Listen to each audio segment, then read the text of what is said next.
प्रिय बच्चों, आज हम कक्षा 10 हिंदी काव्य में प्रथम पाठ सूरदास के विषय में बता रहे हैं। इनके मुख्य बिंदु इस प्रकार हैं। जन्म सन 1478 ईस्वी, जन्म स्थान रोनकता एवं सेही, पिता का नाम रामदास, भाषा ब्रज, शैली सरल एवं कूट, मृत्यु सन 1583 ईस्वी।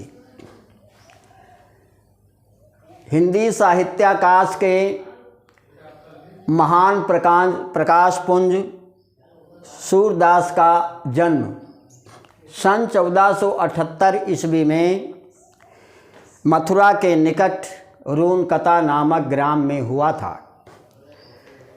परंतु कुछ विद्वान इनका जन्म सेही नामक स्थान को भी मानते हैं। ये बचपन से अंधे थे या बाद में अंधे हुए, इस विषय में भी लोगों में मतभेद है।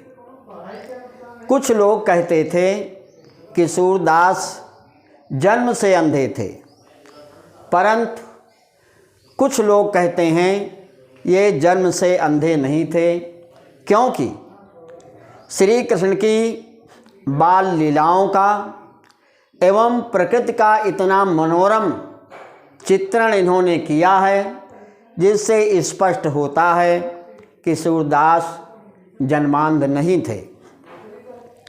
इनके गुरु वल्लभाचार्य थे।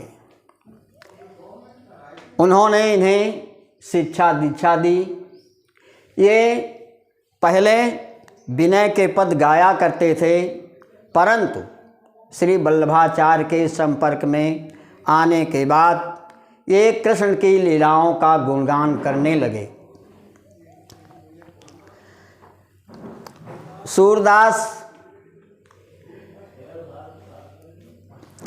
कृष्ण काव्यधारा के प्रवर्तक कवि माने जाते हैं।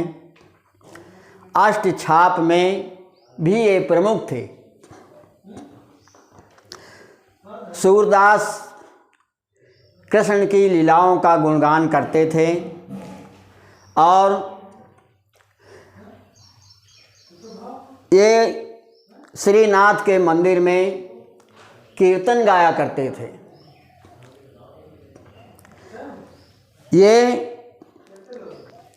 घूम घूम कर कृष्ण की लीलाओं का गुणगान करते थे। इनकी भेंट तुलसीदास से हुई थी। तुलसीदास इनकी कृष्ण लीलाओं से प्रसन्न होकर, प्रभावित होकर उन्होंने श्री कृष्ण गीतावली की रचना की, जो ब्रज भाषा में है। अंतिम समय में ये गोवर्धन के पास पारसौली नामक स्थान में गए और वहीं 1583 ईस्वी को इनकी मृत्यु हो गई। ये महान कवि थे। साहित्यिक परिचय में इन्होंने कला पक्ष की अपेक्षा भाव पक्ष पर अधिक बल दिया है। श्री कृष्ण की लीलाओं का इतना मनोरम दृश्य झांकी इन्होंने प्रस्तुत की है, जो अन्य कवियों के लिए दुर्लभ है। श्री कृष्ण के जन्म से लेकर, जब जन्म हुआ, पालने में झूलने से लेकर माता यशोदा के विषय में, यशोदा हरि पालने झुलावे, यहाँ से लेकर जब घुटनों के बल चलने लगे,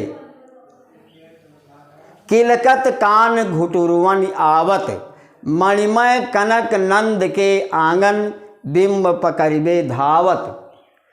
इस प्रकार जब श्री कृष्ण थोड़ा बड़े हुए, उन्होंने देखा कि सारे ग्वाल बाल गाय चराने जाते हैं तो माता यशोदा से हट करने लगे। मैं अपनी सब गाय चराई हूँ, मैं अपनी सब गाय चराई हूँ। और कुछ ही क्षण में इनकी भावना बदल गई। कहने लगे, मैया हौन चरई हूँ गाय, सिगरे ग्वाल घिरावत मोसो मेरे पाई पिराई। इनकी लीलाओं का बड़ा ही मनोहारी दृश्य सूरदास ने लिखा है। बचपन में हट करने लगे माँ यशोदा से, मैया मैं तो चंद्र खिलौना ले हूँ, जय हों लोट धरन पर अबही तेरी गोद न आए हों। और फिर कहने लगे, मैया कबई बढ़ेगी चोटी, मेरी चोटी कब बढ़ेगी। इन्होंने अपनी रचनाओं में ब्रज भाषा का प्रयोग किया है। इनकी प्रमुख 3 रचनाएं हैं। नंबर 1 सूरसागर। कहा जाता है सूरसागर में 1.25 लाख पद थे, परंतु इस समय वर्तमान में 8 या 10 हजार पद ही मिलते हैं। दूसरी रचना सूर सारावली, इसमें 118 कूट पद हैं। और तीसरी रचना साहित्य लहरी, जिसमें 1107 पद हैं। शैली इनकी सरल एवं कूट है। इस प्रकार से हिंदी के महान कवि सूरदास का जीवन परिचय समाप्त हुआ। जय हिंद, धन्यवाद।